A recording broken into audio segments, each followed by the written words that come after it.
नमस्कार दोस्तों, मैं नारायण महेश्वरी आप सबका स्वागत करता हूं। आज अपने जो है एसएससी सीपीयू 2023 का 4 अक्टूबर 2023 को जो पेपर हुआ उसका शिफ्ट सेकंड का जीके का जो पेपर है, जनरल अवेयरनेस का जो पेपर है, उसका हम आज क्या करने वाले हैं, रिव्यू करने वाले हैं। और इसको आज हम जो है यानी कि देखने वाले हैं किस तरह के क्वेश्चन आए हैं और क्या तरह के क्वेश्चन इसमें शामिल किए गए। मैं उसी को लेकर आज आपके सामने आया हूं, तो उम्मीद करता हूं कि आप इस क्लास को देख रहे हैं। चलो अब हम देखते हैं पहला क्वेश्चन इसमें कि गोपिका वर्मा ने 2019 में निम्नलिखित में से किस नृत्य शैली में संगीत नाटक अकादमी पुरस्कार जीता? कथक, मोहिनीअट्टम, भरतनाट्यम और कुचिपुड़ी। ठीक है, तो कौन से जो है यानी कि हम कहेंगे कि गोपिका वर्मा ने किस जो है नृत्य के लिए, ये शास्त्र नृत्य है, भारत के 8 शास्त्र नृत्य हैं, उनमें से हमें 4 शास्त्र नृत्यों का ऑप्शन दे रखा है। तो किसके लिए जो है गोपिका वर्मा ने जो है यानी कि ये अवार्ड जीता है? तो गोपिका वर्मा ने मोहिनी अट्टम के लिए जो है यानी कि अवार्ड जीता था गोपिका वर्मा। ठीक है, मोहिनी अट्टम, गोपिका वर्मा, और right answer is Mohiniyattam. ठीक है, तो ये जो है B is the right answer, ये आपको ध्यान रखना है। और मोहिनी अट्टम जैसे सुनंदा नायर है और जो है जयप्रभा मेनन है, तो सुनंदा नायर और जयप्रभा मेनन और भी डांसर है, जैसे सुनंदा नायर और जयप्रभा मेनन, ये भी जो है मोहिनी अट्टम की डांसर है। ठीक है, सुनंदा नायर और जयप्रभा मेनन। मोहिनी अट्टम जो है केरल राज्य का जो है डांस है। कहाँ का है? केरल राज्य का। कथक कहाँ है? यानी कि उत्तर भारत का। उत्तर भारत में क्या है कि यूपी और राजस्थान। ठीक है, यूपी और राजस्थान। भरतनाट्यम आप जानते हो तमिलनाडु, टीएन तमिलनाडु, कुचिपुड़ी आंध्र प्रदेश। ठीक है, का डांस। ठीक है, अब हम बात करते हैं आगे। भारतीय संविधान का निम्नलिखित में कौन सा अनुच्छेद संसद को सशस्त्र बलों, अर्धसैन्य बलों, पुलिस बलों, खुफिया एजेंसियों और समान बलों के सदस्यों के मूल अधिकारियों को निर्बाधित या निराकृत करने का अधिकार देता है? तो निराबित और यानी कि निर्बाधित या निराकृत करने का अधिकार देता है। बताओ, देखें, यानी कि क्वेश्चन नंबर 2 और क्वेश्चन नंबर 2 में जो है ऑप्शन नंबर जो सी है, आर्टिकल 33 जो है वो हम कहेंगे कि ये अनुच्छेद 33 जो है यानी कि सशस्त्र बलों, अर्धसैन्य बलों और पुलिस बलों और खुफिया एजेंसी और समान बलों के सदस्य को मूल अधिकारों को निर्बाधित या निराकृत करने का अधिकार देता है। समझ गए आप? तो अनुच्छेद 33 नंबर। ठीक है, तो 33 नंबर जो अनुच्छेद है वो जो है यानी कि संसद को जो है यानी कि इनके जो है मूल अधिकारी को निर्बाधित या निराकृत करने का अधिकार देता है। आर्टिकल 37 ये कहता है कि जो है डीपीएसपी यानी कि directive principle of state policy, यानी कि उसको जो है देश की किसी भी अदालत के द्वारा लागू नहीं करवाया जा सकता है। तो डीपीएसपी को देश को किसी भी अदालत द्वारा लागू नहीं किया जा सकता है। तो इसको जो है देश की किसी भी अदालत के द्वारा लागू नहीं किया जा सकता, अदालत के द्वारा लागू नहीं किया जा सकता। ठीक है, लागू नहीं किया जा सकता। राज्य के नीति निर्देशक सिद्धांत जो है, डीपीएसपी का मतलब है राज्य के नीति निर्देशक सिद्धांत, देश की कानूनों के द्वारा यानी कि अदालतों के द्वारा लागू नहीं किया जाता। ये तो एक वेलफेयर स्टेट, एक जो है यानी कि हम कहेंगे कि एक जो है अच्छे राज्य की अनुशंसा के लिए जो है भारत के संविधान में जो है ये बातें बोली गई है कि इस तरह का एक राज्य का संचालन होना चाहिए, तो ये डीपीएसपी में मिलता है। पर इसको कानूनन रूप से किसी भी जो है अदालत के द्वारा इस डीपीएसपी को लागू नहीं करवाया जा सकता। ठीक है, यूरोपीय लोग केवल व्यापार की मानसिकता से भारत आए थे, ये प्रवृत्ति निम्नलिखित में किस यूरोपीय राष्ट्र द्वारा आरंभ की गई थी? ये पुर्तगालियों के द्वारा की गई। देखो, पुर्तगाली भारत में 1498 में पहली बार भारत में आते हैं और वास्को डिगामा जो पहला व्यक्ति होता है जो व्यापार की तलाश के लिए यानी कि मसालों के व्यापार के लिए भारत आता है और कालीकट नामक जो है स्थान पर पहुंचता है। तो कालीकट जो केरल में है उस स्थान पर जो है ये पहुंचता है। तो ये जो है यानी कि प्रवृत्ति जो है किस राष्ट्र के द्वारा चालू की? ये सबसे पहले पुर्तगालियों के द्वारा चालू की। तो D is the right answer. अब हम बात करते हैं निम्नलिखित में से कौन सा कर समानुपातिक प्रकृति का होता है? आयकर, पूंजी लाभ कर, वस्तु एवं सेवा कर और निगम कर। तो इस क्वेश्चन का सही आंसर है, यानी कि क्वेश्चन नंबर 4 का सही आंसर है, यानी कि हम कहेंगे जीएसटी, वस्तु एवं सेवा कर, जो कि हम कहेंगे जुलाई 2017 को भारत में लागू होता है। तो जुलाई 2017 में यानी कि ये जीएसटी जो है भारत में लागू होता है, और वो जो 1 जुलाई 2017 को ये भारत में लागू हो जाता है। 1 जुलाई 2017 में जीएसटी भारत में लागू होता है। तो राइट आंसर इज जीएसटी। भारतीय संविधान के निम्नलिखित में से किस अनुच्छेद में ये प्रावधान है कि राज्यपाल मुख्यमंत्री की नियुक्ति करता है और बाद में मुख्यमंत्री राज्यपाल से मंत्रियों की नियुक्ति की अनुशंसा करता है?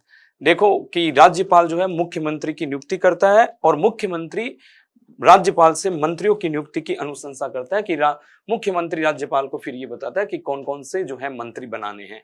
ये कौन सा आर्टिकल है? तो देखो आर्टिकल जो है यानी कि हम कहेंगे कि इसमें ऑप्शन नंबर डी आर्टिकल 164 अनुच्छेद 164 जो है इस बात की जो है यानी कि इजाजत देता है, यानी कि हम कहेंगे राज्यपाल मुख्यमंत्री को नियुक्त करेगा और मुख्यमंत्री की अनुशंसा पर राज्यपाल अन्य मंत्रियों की नियुक्ति करेगा। तो आर्टिकल 164 है। और आर्टिकल देखो 165 जो है वो राज्य के महाअधिवक्ता से संबंधित है। तो राज्य के महाअधिवक्ता से संबंधित कौन सा है? राज्य के महाअधिवक्ता से अधिवक्ता से संबंधित जो है यानी कि ये आर्टिकल है। तो आर्टिकल 165 जो है राज्य के महाअधिवक्ता से संबंधित है। और आर्टिकल 163 जो है वो ये कहता है कि राज्यपाल के कर्तव्यों को निर्वाह करने के लिए एक मंत्री परिषद होगी। राज्यपाल के कर्तव्य, राज्य में राज्यपाल के कर्तव्यों को निर्वाह करने के लिए एक मंत्री परिषद होगी और जिसका प्रमुख कौन होता है? मुख्यमंत्री होता है। तो बेसिकली राज्यपाल के कर्तव्यों का यानी कि पालन करने के लिए एक मंत्री परिषद होगी। तो आर्टिकल 163 ये बात कहता है। चलो, लाल रक्त कणिकाओं का व्यास कितना होता है? B 7.4 UM। तो ये जो है जरूर से ध्यान रखना, यानी कि बी। मोहिनी अट्टम निम्नलिखित में से किस राज्य से संबंधित है? अभी हम बात करके आए, मोहिनी अट्टम केरल राज्य से संबंधित है। ये उत्तर यानी कि हम कहेंगे शास्त्रीय नृत्य है, 8 शास्त्रीय नृत्य में से एक शास्त्रीय नृत्य है। मोहिनी अट्टम केरल राज्य से संबंधित है, ये ध्यान रखना।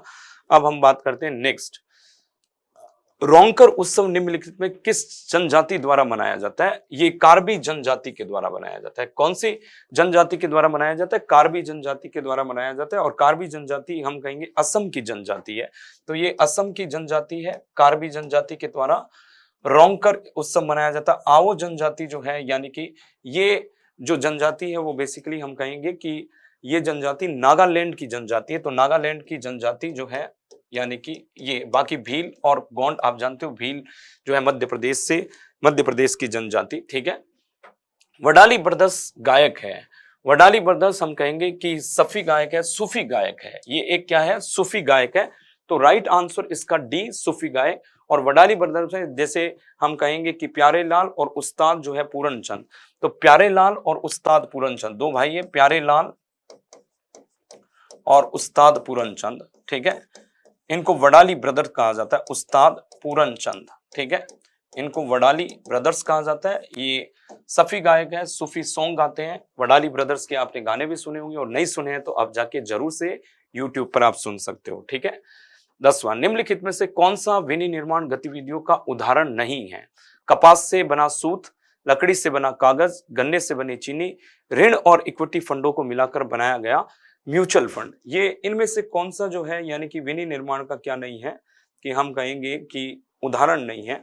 तो आंसर जो है D is the right answer. Equity फंडों को मिलाकर बनाया गया, ऋण और इक्विटी फंडों को मिलाकर बनाया गया म्यूचुअल फंड उत्पाद, ये विनिर्माण का जो है यानी कि उदाहरण नहीं है, ठीक है। अब हम बात करते हैं, निम्नलिखित में से किस मौर्य राजा ने कलिंग युद्ध के बाद बौद्ध धर्म और उनके अहिंसा के सिद्धांत को अपना लिया था?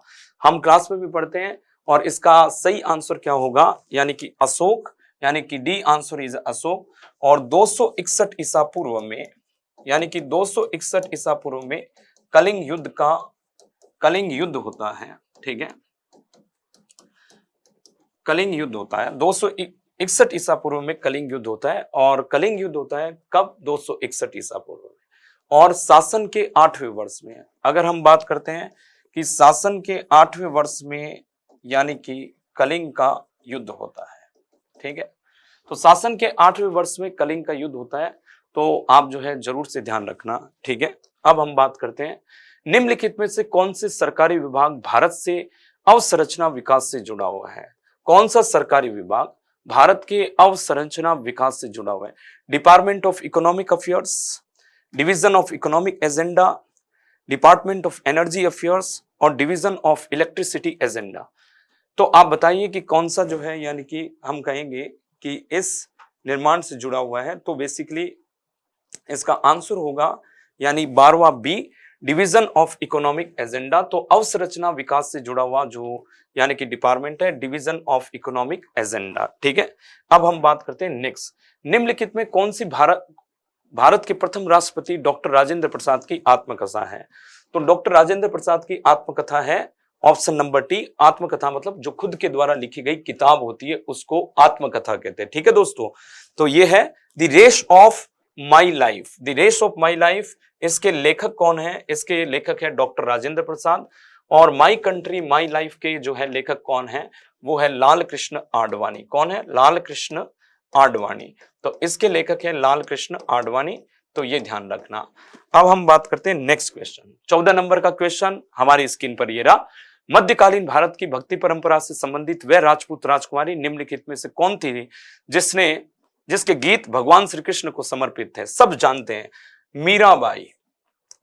तो मीराबाई जो है इज द राइट आंसर। तो मीराबाई जो है यानी कि हम कहेंगे मध्यकालीन भारत की जो है राजकुमारी, और ये जो है भगवान श्री कृष्ण को अपना पति मानती थी, भगवान श्री कृष्ण की यानी कि प्रेम में थी, और उस प्रेम में भगवान श्री कृष्ण को अपना आराध्य मानती थी। तो Mirabai is the right answer. अब हम बात करते हैं 15वां क्वेश्चन।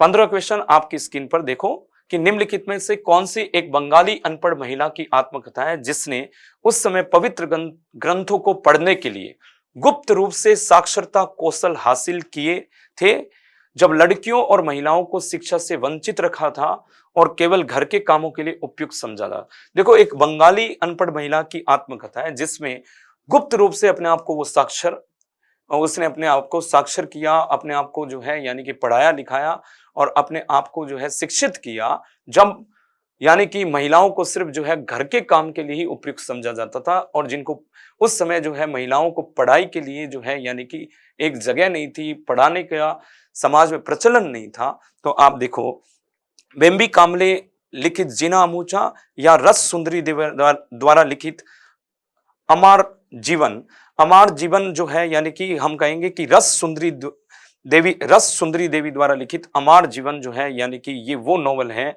जिसमें यानी कि हम कहेंगे एक बंगाली महिला की आत्मकथा है जिसमें खुद को ये अपने आप को साक्षर बनाती है, खुद को शिक्षित करती है, ठीक है। तो इसका राइट आंसर होगा रस सुंदरी द्वारा लिखित अमर जीवन, ठीक है। नेक्स्ट, विश्व एथलेटिक चैंपियनशिप में 2022 में भारत ने कितने पदक जीते? देखो, 3 पदक जीते, 22 एथलीट ने भाग लिया था। कितने एथलीट ने भाग लिया? 22 एथलीट ने भाग लिया, ठीक है। और उसमें से अगर हम बात करें कि 22 एथलीट ने भाग लिया और इसमें 10 यानी कि हम कहेंगे कुल 22 एथलीट ने भाग लिया, और इसमें हम जो पदक जीते थे वो कितने पदक जीते थे? तो हम पदक जीते हैं यानी कि हम कहेंगे कि करीबन हमने पदक जीते हैं 3 पदक जीते, ठीक है। अब now come to the next point. Protein की संरचना की व्याख्या किसने की थी? प्रोटीन की संरचना की व्याख्या जॉनसन और क्रिस्टी ने, RF रोज ने, पॉलिंग और केरी ने। तो आपका आंसर होगा पॉलिंग और केरी ने जो है प्रोटीन की संरचना की जो है व्याख्या की थी। तो राइट आंसर इज पॉलिंग और कोरी। अब यहां से भारत के राष्ट्रपति संसद सदस्यों की निर्भरता के प्रश्न पर के परामर्श से निर्णय लेती है। वाइस प्रेसिडेंट यानी कि संसद सदस्यों की निर्भरता के प्रश्न के परामर्श ये किससे निर्णय लेती है कि अगर कोई जो है मेंबर डिस्क्वालिफाइड हो जाता है, संसद का सदस्य, और डिस्क्वालिफिकेशन का जो निर्णय हैं वो किसके परामर्श से जो है भारत का राष्ट्रपति जो है निर्णय लेता है? तो भारत के निर्वाचन आयोग से, संसद से, उपराष्ट्रपति से, भारत के उच्चतम न्यायालय से। तो इसका जो आंसर होगा वो बी राइट आंसर, भारत का निर्वाचन आयोग। तो भारत का जो निर्वाचन आयोग है उसका लास्ट में डिसीजन जो है यानी कि निर्वाचन आयोग से वो सलाह विमर्श करता है, और निर्वाचन आयोग आर्टिकल 324 के तहत भारत में निर्वाचन आयोग की स्थापना की व्यवस्था की गई। भारत की यानी कि संविधान के द्वारा आर्टिकल 324 में यानी कि इलेक्शन कमीशन के गठन की बात की गई है, और यानी हम कहेंगे ये भारत के यानी कि हम कहेंगे जो संविधान है उसका भाग 15 में जो है निर्वाचन आयोग जो है देखने को मिलता है। तो भाग 15 में article 324, right answer is B. तो राष्ट्रपति किससे जो है यानी कि सलाह विमर्श या परामर्श लेता है? वो इलेक्शन कमीशन से लेता है। अब हम बात करते हैं दक्षिण भारत का निम्नलिखित में से कौन सा सांस्कृतिक उत्सव राजा महाबली की लोक कथा से जुड़ा हुआ है? तो गुड़ी पड़वा, ओणम, उगादी और पोंगल। तो आप जानते हो कि दक्षिण भारत का जो है यानी कि ओणम जो है यानी कि ये राजा महाबली की कथा से जुड़ा हुआ है। तो Onam is the right answer, ठीक है। और ओणम जो पोंगल होता है वो आप जानते हो तमिलनाडु में होता है। पोंगल जो है यानी कि तमिलनाडु का जो है यानी कि उत्सव है, तमिलनाडु का उत्सव, ठीक है। और गुड़ी पड़वा जो है महाराष्ट्र का उत्सव है, ठीक है, एमएच महाराष्ट्र का। तो ये महाराष्ट्र का उत्सव है। तो Onam is the right answer, ठीक है। और पोंगल जो है बेसिकली हम कहेंगे कि सूर्य पूजा यानी कि सूर्य देवता की पूजा की जाती है। पोंगल में किसकी पूजा की जाती है? सूर्य देवता की पूजा की जाती है। सूर्य देवता की पूजा की जाती है, पूजा की जाती है, ठीक है। अब हम बात करते हैं 2011 की जनगणना के अनुसार ग्रामीण साक्षरता दर क्या है?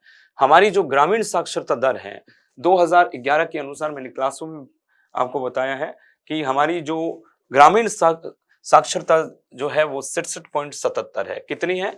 67.77 हमारी ग्रामीण साक्षरता जो है यानी कि ग्रामीण लोग में साक्षरता कितनी है? 67.77 है 2011 की जनगणना के अनुसार। और अगर आपको कोई शहरी जनगणना पूछे तो वो हमारी जो है 84.11। तो शहरी यानी कि हम कहेंगे सॉरी जनगणना नहीं, शहरी साक्षरता पूछे तो आपकी जो साक्षरता है वो क्या है? 84.11, ये शहरी साक्षरता है, ठीक है। तो 84.11 ये शहरी साक्षरता है। और कुल साक्षरता दर हमारी कितनी है? तो वो है 74.04%। तो कुल साक्षरता हमारी कितनी है 2011 की जनगणना? 74.04 है। तो 74.04 कुल साक्षरता है। अगर इसमें अगर हम मेल और फीमेल को जोड़ दें तो महिलाओं की जो और पुरुषों की, तो पुरुषों की है साक्षरता दर, पुरुष साक्षरता दर 82.14%, ठीक है। ये तो हमारी पुरुष साक्षरता दर है, ठीक है। और महिला है 65.46। तो महिला साक्षरता दर कितनी है? महिला साक्षरता वो है 65.87%। तो 65.87% जो है यानी कि महिला 65.87 की जगह इसको हम 65.46 कर सकते हैं, 65.46%, ठीक है। ये महिला साक्षरता है। तो महिला जो साक्षरता वो कितनी है? 65.46। पुरुष साक्षरता है 82.14। कुल साक्षरता है 74.04 और शहरी साक्षरता है 84.11। अब हम बात हैं हरिप्रिया नंबूदरी किस भारतीय शास्त्रीय नृत्य की प्रतिपादक है?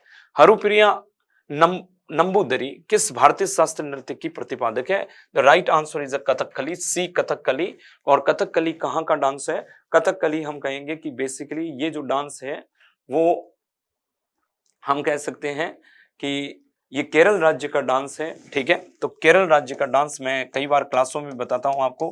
केरल में 2 डांस है, एकमात्र जो है यानी कि हम कहेंगे भारत का राज्य जिसमें 2 शास्त्र जो है नृत्य, जिसके खुद के 2 शास्त्र नृत्य हैं, कथकली और मोहिनी अट्टम, ठीक है। कुचिपुड़ी मैंने आपको बता ही दिया कहाँ कहाँ है। कुचिपुड़ी आंध्र प्रदेश, भारतनाट्यम तमिलनाडु, ओडिसी उड़ीसा का, ठीक है। तो ये उड़ीसा का है, ठीक है, उड़ीसा का। तो ये ध्यान रखना। 22 नंबर का क्वेश्चन, स्विट्जरलैंड में आयोजित प्रतिष्ठित ज्यूरिक डायमंड फाइनल 2022 जीतने वाले पहले भारतीय कौन बने? तो इसका सही आंसर है Neeraj Chopra. B Neeraj Chopra is a right answer. तो आपका आंसर क्या होगा? बी नीरज चोपड़ा। ठीक है, अब हम बात करते हैं नेक्स्ट। आम्र बौछार आम्र वर्षा क्या है? तूफान है, पूर्व मानसूनी वर्षा है, जेठ प्रवाह है, चक्रवात। देखो, प्री मानसून सावर को क्या कहा जाता है? आम्र वर्षा। ये आम को पकने के लिए यानी कि बहुत जरूरी है, इसलिए इसको जो है आम्र वर्षा कहा गया है। तो प्री मानसून रेन को कहा जाता है आम्र बौछार या आम्र वर्षा। तो आंसर 23 का क्या है? सी, प्री मानसून रेन। ठीक है, ध्यान रखना। निम्नलिखित में कौन सा मिलान गलत है? वॉल्यूम मीटर, वर्क डन, किया गया कार्य जूल, बल न्यूटन, दाब पास्कल। बिल्कुल सही है। तो ये मीटर जो है क्यूब में होता है, ये मीटर क्यूब। तो राइट जो आंसर है ये गलत है, तो हमें गलत को ही जो है मिलान करना है। तो गलत कौन सा है? मीटर जो होता है वो क्यूब, मीटर क्यूब में जो है वॉल्यूम को नापा जाता है। तो इसलिए जो है 24 का जो है हम कहेंगे कि आंसर जो है वो बेसिकली ए आंसर जो है वो गलत है। ठीक है, सो अब हम बात करते हैं आगे की तरफ। आयनन ऊर्जा के बारे में दिए गए सही या गलत कथनों की पहचान कीजिए। किसी परमाणु की आयनन ऊर्जा ऊर्जा की वह मात्रा है जो गैस प्रावस्था में परमाणु के एक मोल से एक इलेक्ट्रॉन को निकालने के लिए आवश्यक होती है। आयनन ऊर्जा समूह में शीर्ष से नीचे की ओर जाने पर बढ़ती है और आवर्त में बाएं से दाएं जाने पर घटती है। तो इसका आंसर होगा only D is a right answer, यानी कि ए इज अ करेक्ट आंसर। तो सिर्फ केवल एक कथन जो है हमारा सही है, तो इसलिए only statement A is correct, यानी कि डी ऑप्शन जो है इस आंसर का सही है। तो 25 नंबर का जो क्वेश्चन है उसमें ए जो है यानी कि आंसर हमारा सही है। किसी परमाणु की आयनन ऊर्जा ऊर्जा की वह मात्रा है जो गैस प्रावस्था में परमाणु के एक मोल से एक इलेक्ट्रॉन को निकालने के लिए आवश्यक होती है। ठीक है, अब हम बात करते हैं यहाँ भारत की जनगणना 2011 के अनुसार भारत में तीसरी सर्वाधिक बोली जाने वाली भाषा कौन सी है? बिल्कुल आपको पता है कि A Marathi is a right answer. तो मराठी इसका राइट आंसर है। हिंदी, बंगाली। प्रथम भाषा जो भारत में सबसे ज्यादा बोली जाती है हिंदी, पहली नंबर की भाषा। दूसरी है बंगाली और तीसरी कौन सी है? मराठी। तो ए जो है 26 का ए आंसर सही है। तीसरी सर्वाधिक बोली जाने वाली भाषा है मराठी। ठीक है, जवाहरलाल नेहरू के अधीन भारत की राष्ट्रीय अंतरिम सरकार का गठन कब होता है? तो वो होता है 2 सितंबर 1946 को। तो 2 सितंबर 1947 को 12 सदस्यों की एक जो है यानी कि अंतरिम सरकार का गठन होता है। बाद में मुस्लिम लीग भी शामिल होती है। ठीक है, फिर ये सदस्य संख्या बढ़ जाती है कि कांग्रेस की कुछ सदस्यों ने इस्तीफा दिया और बाद में जो है मुस्लिम लीग शामिल होती है। फिर हम कहेंगे कि 14 सदस्यों की अंतरिम सरकार बनती है। तो 2 सितंबर 1946 को यानी पहली अंतरिम सरकार जो है प्रधान यानी कि पंडित जवाहरलाल नेहरू के अधीन बनती है। ठीक है, 1983 में इसरो द्वारा लॉन्च किए गए भू स्तर उपग्रह का नाम क्या है जो उच्च शक्ति टीवी प्रसारण और दूरसंचार राष्ट्रीय कवरेज ट्रांसपोर्टर प्रदान करता है? तो INSAT IB is right answer. क्या है? इनसेट आईबी जो उच्च शक्ति टीवी प्रसारण और दूरसंचार राष्ट्रीय कवरेज ट्रांसपोर्टर प्रदान करता है। तो इनसेट फर्स्ट बी। ठीक है, अब हम बात करते हैं यहां से कोशिका चक्र के किस चरण के दौरान उपापचय परिवर्तन, समसूत्रण और कोशिका द्रव्य विभाजन के लिए आवश्यक कोशिका द्रविक सामग्री को एकत्र करते हैं? तो आप देखो कि कोशिका चक्र के किस चरण के दौरान उपापचय परिवर्तन, समसूत्रण और कोशिका द्रव्य विभाजन के लिए आवश्यक कोशिका द्रविक सामग्री को एकत्र करते हैं? तो ये कौन सा चरण होता है? तो चरण इसका होता है यानी कि G2 चरण जो होता है वो इसका राइट आंसर है। G2 चरण इज अ राइट आंसर। ठीक है, अब हम बात करते हैं भारतीय संविधान का कौन सा अनुच्छेद राज्य के अधीन नियोजन के मामले में सभी नागरिकों के लिए समान अवसर प्रदान करता है? आर्टिकल यानी कि 16। आर्टिकल 16 आप जानते हो कि equal opportunity for the public welfare, public work. तो पब्लिक वर्क के लिए यानी कि वो अनुच्छेद 16 जो है यानी कि हम कहेंगे कि इक्वल अपॉर्चुनिटी, सबको समान अवसर देता है। आर्टिकल 17 जो है छुआछूत को खत्म करने वाला आर्टिकल है, छुआछूत को खत्म करने वाला आर्टिकल। ठीक है, आर्टिकल अगेंस्ट द अनटचेबिलिटी। 18वां जो है यानी कि उपाधियों को खत्म करता है, किसी भी तरह की राय बहादुर और इस तरह की उपाधि को खत्म किया जाता है। और आर्टिकल 15 ये कहता है कि सेक्स क्रीड, लिंग और जो है जन्म के आधार पर किसी भी तरह का भेदभाव नहीं किया जाता है, नहीं किया जाएगा। तो लिंग के आधार पर, जाति के आधार पर, ठीक है, और जो है हम कहेंगे कि लिंग, जाति और इनके आधार पर जो है यानी कि किसी भी तरह का भेदभाव नहीं किया जाएगा, सबको जो है समान अवसर दिए जाएंगे। तो ये बेसिकली इसमें आर्टिकल 16 जो है राइट आंसर है, ठीक है। अब हम बात करते हैं प्रतिनिधि सरकार के लिए गठबंधन में काम करने के लिए कांग्रेस और मुस्लिम लीग द्वारा लखनऊ समझौते पर हस्ताक्षर कब किए? 1916 में कांग्रेस का लखनऊ समझौता, जिसकी अध्यक्षता किसने की? अंबिका चरण मजूमदार ने की। किसने की? अंबिका चरण मजूमदार ने इसकी अध्यक्षता की। तो ये ध्यान रखना, कांग्रेस का कौन सा होता है? ये लखनऊ समझौता होता है, 1916 लखनऊ समझौता 1916, ठीक है। अब हम बात करते हैं 32वें का। उत्तर पश्चिम यूरोपीय उत्तरी अमेरिका के पश्चिम तट, कैलिफोर्निया के उत्तर, दक्षिण चिली, दक्षिण पूर्वी ऑस्ट्रेलिया और न्यूजीलैंड में किस प्रकार की जलवायु पाई जाती है? तो हम कहेंगे समुद्री पश्चिम तट जलवायु, उपोष्ण कटिबंधीय स्टेपी जलवायु, उष्ण कटिबंधीय आर्द्र और शुष्क जलवायु, शीत बर्फीली वन जलवायु। तो इसका आंसर क्या होगा? समुद्री पश्चिमी तट जलवायु, ठीक है। ये समुद्री पश्चिमी तट जलवायु जो है इन सब एरिया में इसी तरह की जलवायु पाई जाती है। तो राइट आंसर 32 का बी होगा।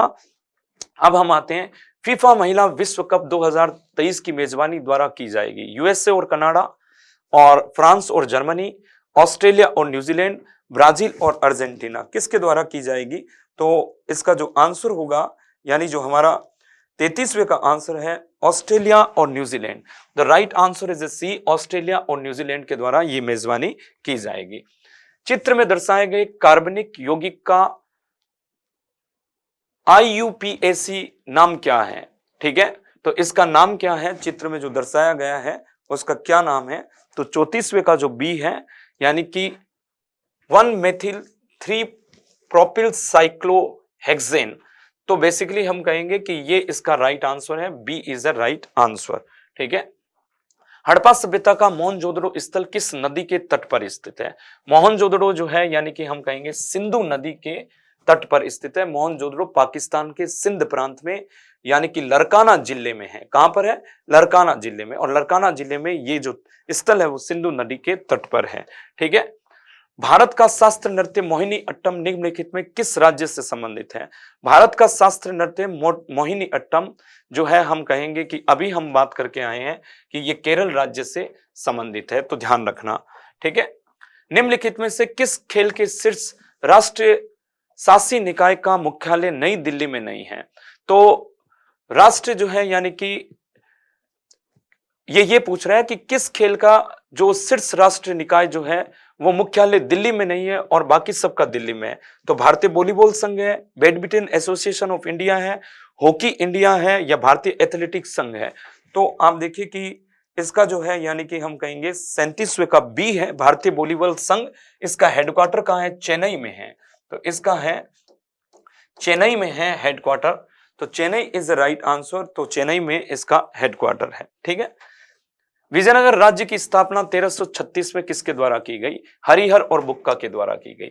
हरिहर और बुक्का के द्वारा 1336 में विजयनगर साम्राज्य की स्थापना होती है। तो आप ध्यान रखना यानी कि ये हम कहेंगे मोहम्मद बिन तुगलक के समय में, MBT के समय में, जब मोहम्मद बिन तुगलक जो है दिल्ली सल्तनत पर शासन कर रहा था, दिल्ली सल्तनत का राजा जो है मोहम्मद बिन तुगलक होता है, दिल्ली पर शासन मोहम्मद बिन तुगलक कर रहा था, तब विजयनगर साम्राज्य की स्थापना हरिहर और बुक्का नामक दो भाइयों ने की थी, ठीक है।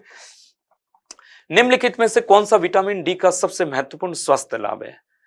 अस्थियों और मांसपेशियों को मजबूत करना, हृदय की धड़कन में वृद्धि करना, रक्तचाप कम करना, किशोर आयु के बाद तीव्र वृद्धि।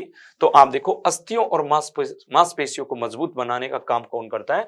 यानी कि विटामिन डी करता है। अब हम बात करते हैं पंचवर्षीय योजना में से एक के दौरान निम्नलिखित में से किस राजनेता ने गरीबी हटाओ का नारा दिया? आप सब जानते हो इंदिरा गांधी का फेमस नारा है, A is right answer. Indira Gandhi ने यानी कि हम कहेंगे कि गरीबी हटाओ का नारा दिया। पंचवर्षीय योजना जो है हमने कहां से ली है?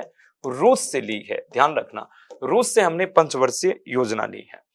भारत के निम्नलिखित में से किस स्थान पर दिन और रात्रि के तापमान में अधिक अधिकतम अंतर हो सकता है? तो आप जानते हो पोर्ट ब्लेयर, कन्याकुमारी, जैसलमेर, तिरुवनंतपुरम। तो जैसलमेर में दिन और रात का अधिकतम तापमान जो है अंतर देखने को मिलता है। सबसे ज्यादा दिन और रात के तापमान में अंतर जैसलमेर में। निम्नलिखित में से कौन सा नीतिगत उपाय उदारीकरण की दिशा में एक कदम है? टैरिफ बढ़ाना, पूंजी संचय पर सीमाएं आरोपित करना, अधिकांश वस्तुओं या माल के आयतन के लिए लाइसेंस समाप्त करना, बैंक आरक्षित निधियों के लिए आवश्यकता और ब्याज दरों पर प्रतिबंध को बढ़ाना। ये बोल रहा है इन चारों में से कौन सा नीतिगत उपाय उदारीकरण की दिशा में एक कदम है? तो बेसिकली जो हमारा आंसर जो 42 है उसका ये यानी कि C answer is right answer, कि अधिकांश वस्तुओं और माल के आयात के लिए लाइसेंस को समाप्त करना। ठीक है, तो ऑब्वियसली लाइसेंस समाप्त करते हो तो आप उदारीकरण में यानी कि नीति को बढ़ा रहे हो। ठीक है, तो 42। अब हम बात करते हैं उस विसंगति तत्व की पहचान कीजिए जो समूह 1 और समूह 17 दोनों से संबंधित हो। तो आपका आंसर है D, hydrogen is the right answer. ठीक है, अब हम बात करते हैं उस विशाल महाद्वीपीय का क्या नाम है जो 200 मिलियन वर्ष पहले अस्तित्व में था जब सभी महाद्वीप एक साथ थे। तो आपका आंसर होगा पेंजिया। ठीक है, C right answer is the Pangaea. ठीक है, now come to the next poll. Timur का दिल्ली पर आक्रमण किस वर्ष में हुआ था? तैमूर का दिल्ली पर आक्रमण जो है आप सब जानते हो 45 का जो सी 1398 में जो है यानी कि तैमूर का दिल्ली पर आक्रमण होता है। ठीक है, 45 का सी। अब हम बात करते हैं भारतीय संविधान का कौन सा भाग राज्य के नीति निर्देशक तत्वों से संबंधित है? तो कौन सा जो है यानी कि हम कहेंगे राज्य की नीति निर्देशक तत्वों से संबंधित है? तो आंसर 46 का जो है यानी कि राइट आंसर भाग 4। ये नीति निर्देशक तत्व हमने कहां से लिए? आयरलैंड से लिए। आयरलैंड के जो यानी कि हम कहेंगे कि जो संविधान है वहां से हमने ये लिया है। बोरान परिवार के किस तत्व का क्वथनांक उच्च होता है जो इसे उन तापमानों को रिकॉर्ड करने के लिए आदर्श बनाता है जिन पर अन्यथा थर्मामीटर वाष्पीकृत हो गया है? इंडियम, थेलियम, एल्यूमिनियम और गैलियम। तो ये कौन सा होता है? तो हम कहेंगे कि 40C का राइट आंसर है gallium. D is the right answer. ठीक है, 73वें संविधान संशोधन की मुख्य विशेषताओं के बारे में निम्नलिखित में कौन सा गलत है? अधिनियम का संबंध भारतीय संविधान के भाग 3 से है। इसमें पंचायतों के लिए 29 कार्यात्मक विषय है और इनका संबंध अनुच्छेद 243 से 243 ओ तक है। यह अधिनियम पंचायती राज संस्थाओं को संवैधानिक दर्जा प्रदान करता है। इस अधिनियम के जरिए भारतीय संविधान में 11वीं अनुसूची जोड़ी गई है। तो कौन सा जो है यानी कि हम कहेंगे कि गलत है? तो वो आर्टिकल यानी कि हम कहेंगे कि 73 संविधान संशोधन की मुख्य विशेषताओं के बारे में निम्नलिखित में से कौन सा गलत है? तो गलत ए है, अधिनियम का संबंध भारतीय संविधान के भाग 3 से नहीं, भाग 3 से नहीं है। ये अधिनियम का निबंध भारतीय संविधान भाग 9 से है। किससे है? भाग 9 से है। ठीक है, तो भाग 9 से इसका संबंध है। तो राइट आंसर जो है इसका क्या है? ए है। ठीक है, अब हम बात करते हैं गंगा के मैदान में बाढ़ द्वारा जमा किया गया नया जालोर निम्न में से कौन सा है? गंगा के मैदान में बाढ़ द्वारा जमा किया गया नया जालोर निम्न में से कौन सा है? कछार, भांगर, रेंगूर और खादर। तो बेसिकली इसका आंसर क्या हो गया? 49 का जो है डी, खादर कहा जाता है। गंगा के मैदान में बाढ़ द्वारा जो यानी कि मिट्टी जमा की जाती है उसको खादर कहा जाता है। राइट आंसर इज खादर। ठीक है, स्वास्थ्य सुविधाओं, शिक्षा और अचल परिसंपत्ति के अधिग्रहण पर सरकार के व्यय को डेस कहा जाता है। स्वास्थ्य सुविधा, शिक्षा और अचल परिसंपत्ति के अधिग्रहण पर सरकार के व्यय को क्या कहा जाता है? पूंजीगत व्यय, राजस्व व्यय, योजनेतर राजस्व व्यय, योजना व्यय। क्या कहा जाता है? तो आपका आंसर होगा पूंजीगत व्यय कहा जाता है। इसको क्या कहा जाता है? कैपिटल एक्सपेंडिचर कहा जाता है। तो आज हमने 50 क्वेश्चन की इस सीरीज को देखा और आप अपनी तैयारी करते रहिए, हंसते रहिए, गुनगुनाते रहिए। Thank you so much for being with us.